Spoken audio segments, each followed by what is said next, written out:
Hello and good morning. This is Dr. Karthik Gunasekaran from the Metromale clinic based in Chennai. We have three branches here at Nagar, Thoraipakkam and Porur, and we are commencing one shortly at Puram as well. At the outset, let me wish you all a very happy, healthy and a prosperous new year.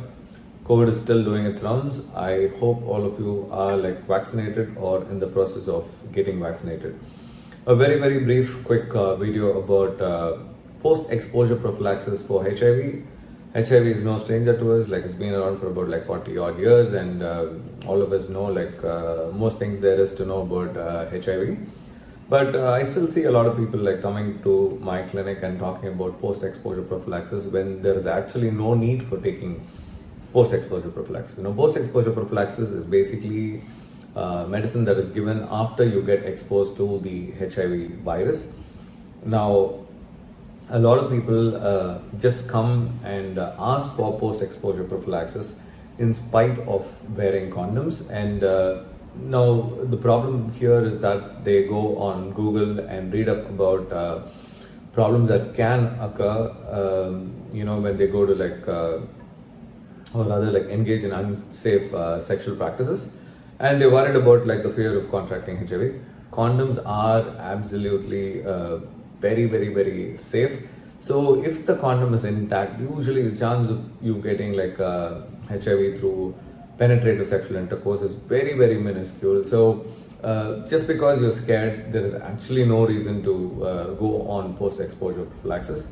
But if you had other risky maneuvers, if you had done something known as unprotected fisting, where you actually inserted your finger in the vagina without any cover on top, or if you engaged in oral sex, which is again unprotected, even though the risk is very minimal, and or if you came in touch with secretions from the female, maybe by nipple sucking, which again, and if you did have some gingivitis or some oral problems, or if there was any drug abuse and if you did share a needle, those are the things where you actually get concerned about the virus spreading.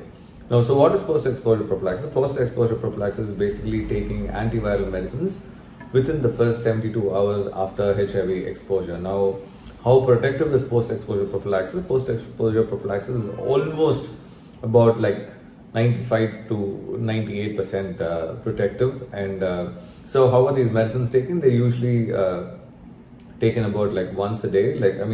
People usually take two antiviral medications. I usually give them in the evening after dinner. And this is done for a period of about 28 days. Now, can you have side effects? Yes, you can have all these side effects associated with antiretroviral medications nausea, vomiting, diarrhea, stomach upsets, and a little bit of fatigue and apathy and all that. But these side effects, after the first week, you probably get adjusted to that. So the most important thing is you have to weigh the advantages of taking the post-exposure prophylaxis versus the vis-a-vis the risk of contracting HIV.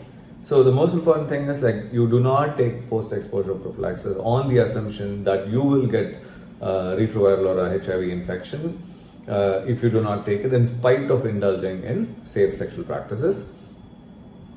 The most important thing is always use protection, and even though you are familiar with the partner, it is very important to discuss the risk of STI transmissions. Even though HIV transmission risk is very less, you can get syphilis, you can get gonorrhea, you can get herpes. All these things can come through just contact sex or oral sex.